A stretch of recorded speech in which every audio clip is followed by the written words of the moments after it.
அஸ்ஸலாமு அலைக்கும். ஹலோ, அலைக்கும் சலாம். நான் சவுதி அரேபியா ரியாத்ல இருந்து பேசுறேன். உங்க பேரு? ஹமீது. இந்த கப்பல்ல உள்ள பாத்தியா கூடாதுன்னு சொன்னாங்க. அப்படியே இங்க வந்து சவுதி அரேபியால பாத்தீங்கன்னா பத்தாங்கிற இடத்துல ஒரு ஒரு கபர்ஸ்தான் இருக்கு. அதுல வாரம் வெள்ளிக்கிழமை வியாழன் வெள்ளியில வந்து தன்னால முடிஞ்ச அளவுக்கு வந்து எல்லா சமானும் கொடுக்குறாங்க. சாப்பாடா, தண்ணியா, இல்ல மோரா, ஏதாவது ஒண்ணு கொடுக்குறாங்க. ரெண்டாவது இந்த சவுதியில பண்றாங்கன்னா ஹோட்டலுக்கு வர்றாங்க. ஹோட்டலுக்கு வந்து அவங்க எத்தனை பேர் சாப்பிடுறாங்களோ அத்தனை பேருக்கு உள்ள காசு அவங்க கொடுக்குறாங்க. இது நானே கேட்டிருக்கேன், இது எதுக்கு இந்த மௌத்தாவனங்களுக்காக இது கொடுக்கறது அப்படின்னு சொல்றாங்க. அதாவது பாத்தியாவா அதை இதை அது அந்த அல்ல காரியமா அது இதே போல கொடுக்குறாங்க. நாகூரை சேர்ந்த ஹமீத் அவர்கள் இந்த கேட்கிற இன்னொரு கேள்வி, இவர் என்ன கேட்கிறாருன்னு கேட்டா, சவுதியில நிறைய அடக்க ஸ்தலங்கள்ல வந்து வார வாரம் சவுதி அரேபியாவை சேர்ந்த அரபுகள் வந்து பாத்தியா ஓதுறாங்க. ஓதி விட்டு அங்க இருக்கிற மக்களுக்கெல்லாம் உணவு பதார்த்தங்கள்லாம் கொடுக்கறாங்க. அதே மாதிரி அரபிகள் வந்து தாயத்து தட்டு இதெல்லாம் போடுறாங்க. அவங்களும் தௌஹீதில் உள்ளவங்க தானே, இதுக்கெல்லாம் மார்க்கத்தில் அனுமதி இருக்குதான்னு கேட்கிறாரு. இவர் கேட்ட மாதிரி நடக்குதா இல்லையான்னு நமக்கு தெரியவில்லை. நாம கேள்விப்பட்ட வரைக்கும் அப்படியெல்லாம் இல்லைங்கிற மாதிரி தான் நம்ம கேள்விப்பட்டு இருக்கிறோம். இருந்தாலும் மார்க்கத்தினுடைய விஷயங்கள்ல அரபுகள் செய்கிறார்கள் என்பதெல்லாம் அது ஒரு மேட்டரே கிடையாது. அரபி செஞ்சாலும் சரி, யார் செஞ்சாலும் சரி, குர்ஆன் ஹதீஸ்ல உள்ளதை செஞ்சாதான் அதை ஏத்துக்குருவோம். குர்ஆன் ஹதீஸ்ல இல்லாத செஞ்சாங்கன்னு சொன்னா யாரு செஞ்சாலும் அது வந்து மார்க்கத்தில் அனுமதி கிடையாது. அந்த அடிப்படையில் இப்ப நீங்க சொன்ன செயலுக்கு வருவோம்.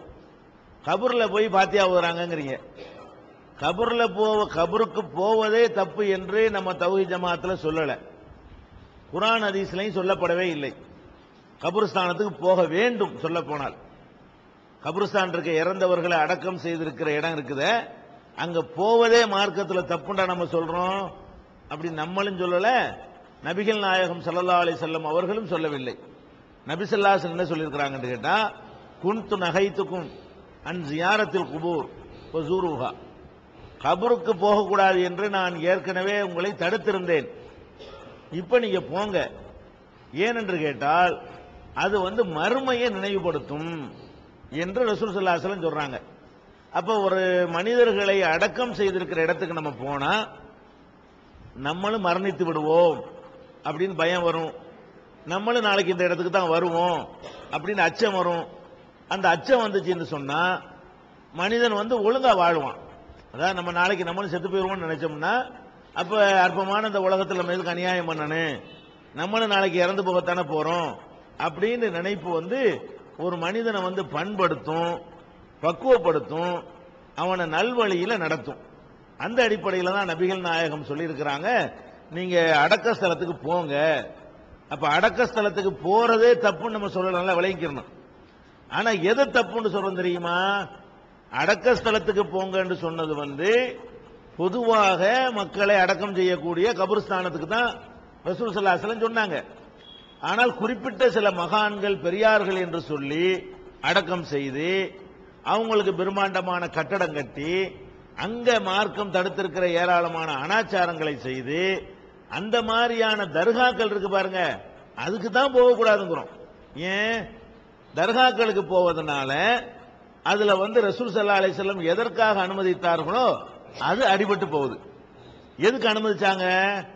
நம்ம அங்க போனா நம்மளும் இறந்துருவோங்கிற பயம் வரணும். அது எங்க வரும்?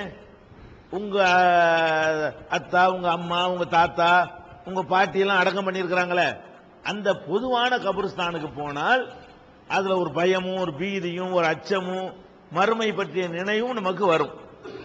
ஆனால் தர்கா மாதிரி ஒரே ஒரு கபரை வைத்து அதை பிரம்மாண்டமா அலங்காரம் பண்ணி மொசைக் போட்டு மேல லைட் அலங்காரம்லாம் பண்ணி ஃபேனை போட்டு நறுமணங்கள்லாம் போட்டு இந்த மாதிரி எல்லாம் இருக்கிற ஒரு இடத்துக்கு போனோம்னு சொன்னா மரணத்தினுடைய யாபமா வரும். இன்னும் கொஞ்சம் நல்லா வாழணும் உலகத்தில்ங்கிற மாதிரி எண்ணம் தான் வரும். அப்ப அவ்வளவு ஆடம்பரங்கள் அதெல்லாம் வந்து நமக்கு இன்னும் சொல்ல போனா தர்கா கட்டக்கூடாதுன்னு தடை இருக்குது, கபரு பூசக்கூடாதுன்னு தடை இருக்குது. அப்ப அந்த தீமையை நீங்க கண்டால் கையால தடுக்கணும். அது போய் இடிக்க கடமைப்பட்ட நீங்க எப்படி அங்க போவீங்க? ஒண்ணு கையாலையாச்சும் தடுக்கணும், இல்லாட்டி வாயாலாச்சும் தடுக்கணும். அதுக்கு தான் நீங்க போகலாம். தர்காவுக்கு போறதா இருந்தால் அது இடிக்க சக்தி இருந்தா அதுக்காக வேண்டி போகலாம். இடிக்க சக்தி இல்லைன்னா அந்த தப்பை எடுத்து சொல்ல சக்தி இருந்தால் அதுக்காக போகலாம். வேற ஒரு நோக்கத்துக்கு அங்க போறதுக்கு இடமே கிடையாது. அதுதான் நம்ம மறுக்கிறோம். கபருஸ்தானத்துக்கு அவங்கவுங்க ஊர்ல கபர் இருக்கு, எல்லா ஊர்லயும் கபர் இருக்குது. சொந்த ஊர்ல வாப்பா அம்மாவை எல்லாம் புதைச்சு வச்சுக்கிற இடத்த விட்டுப்புட்டு அங்கேருந்து புறப்பட்டு நான் ஊருக்கு போறான். ஏன் உங்க ஊர்ல கபர் இல்லையா? உங்க ஊர்ல யாருமே மௌத்த ஆவலையா? உங்க ஊர்ல மௌத்தான ஆளுகளை புதைக்கவே மாட்டாங்களா? அப்ப எல்லா ஊர்லயும் தான் கபருஸ்தான் இருக்குதே. அப்ப அவங்கவுங்க ஊர்ல இருந்து கொண்டே இந்த கபருஸ்தானுக்கு போய் அதனுடைய நன்மையை அடைந்து கொள்ள வழி இருக்கும் பொழுது அந்த ஜியாரத்தினுடைய அர்த்தத்தையே நாசமாக்கி, ஜியாரத்துனா என்னமோ கும்பிடுறது, வழிபடுறது, துவா செய்யறது, கோரிக்கை வைக்கிறது நினைத்து கொண்டு தர்காக்களுக்கு போறாங்க பாருங்க, அதுதான் தவறுன்னு நம்ம சொல்றோமே தவிர கபருஸ்தானுக்கு போறதையே தப்பு என்று நம்ம சொல்லவில்லை. அந்த சுண்ணத்தை நம்ம என்ன செய்யணும்?